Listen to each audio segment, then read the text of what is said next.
পঞ্চায়েত প্রধানের শ্লীলতাহানির অভিযোগে গ্রেফতার হলেন এক এসএফআই নেতা। এই ঘটনা ঘটেছে নদিয়াতে, নদিয়ার কালীগঞ্জে এই ঘটনা ঘটেছে।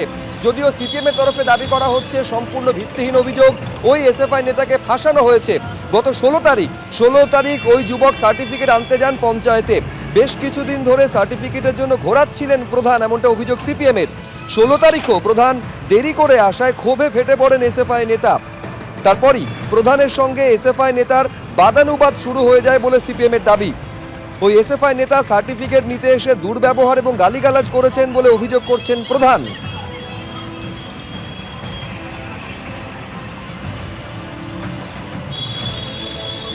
কমরেড রেজা তার এলাকার ছাত্রছাত্রী এবং তারও এক আত্মীয় আছে যাদের পঞ্চায়েতের সার্টিফিকেট তাদের লেখাপড়ার জন্য প্রয়োজন।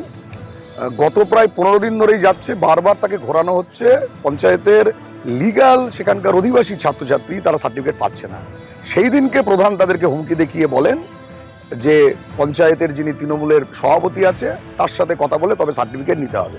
আজ থেকে প্রায় 9-10 দিন আগের ঘটনা। তৃণমূলের একজন অঞ্চলের প্রধান তাকে শ্লীলতাহানি করছেন বলা হচ্ছে, অথচ তাকে গ্রেপ্তার করা হচ্ছে না 10 দিন ধরে।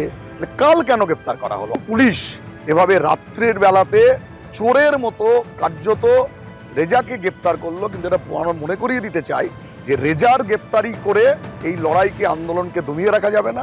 আর এবার পুরুলিয়ার একটা ছবি আপনাদের সামনে রাখবো, যেখানে আবাসনে জলের সংযোগ দেওয়াকে কেন্দ্র করে পুরুলিয়ায় কাউন্সিলরদের মধ্যে, শাসক দলের কাউন্সিলরদের মধ্যে গোষ্ঠীদ্বন্দ্ব একেবারে প্রকাশ্যে চলে এলো। পুরপ্রধানকে ঘেরাও করে বিক্ষোভ। জলের সংযোগ পেতে পুরুলিয়া শহরের বিভিন্ন ওয়ার্ডে আবাসনের বাসিন্দারা বিক্ষোভ পর্যন্ত দেখালেন। আবাসনের বাসিন্দাদের আগে সাধারণ মানুষকে জলের সংযোগ দেওয়া হোক বলে দাবি তুলেছে তৃণমূল। কাউন্সিলরদের একাংশ এই দাবি তুলেছেন সকলকেই পানীয় জলের সংযোগ দেওয়া হোক, পাল্টা দাবি করছেন অপরপক্ষ। আলোচনার পর সিদ্ধান্ত, আশ্বাস পুরুলিয়া পুরসভার পুরপ্রধানের।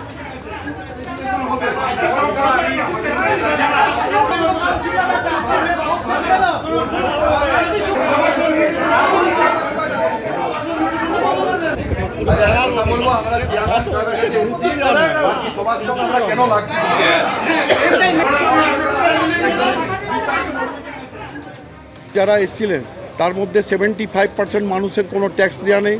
পুরুলিয়া পৌরসভাকে একটা নির্ধারিত ট্যাক্স আর মিউটেশন করার নিয়ম আছে, সেগুলো ছিল না। আমাদেরই কাউন্সিলর তাদের উচকে দিয়ে উল্টাপাল্টা বলা করাচ্ছেন। মানুষকে ভুল বুঝিয়ে নিয়ে এসছে যে আমার পাশে একটা আবাসন আছে, সে আবাসন জল ঢুকানো হয়েছে।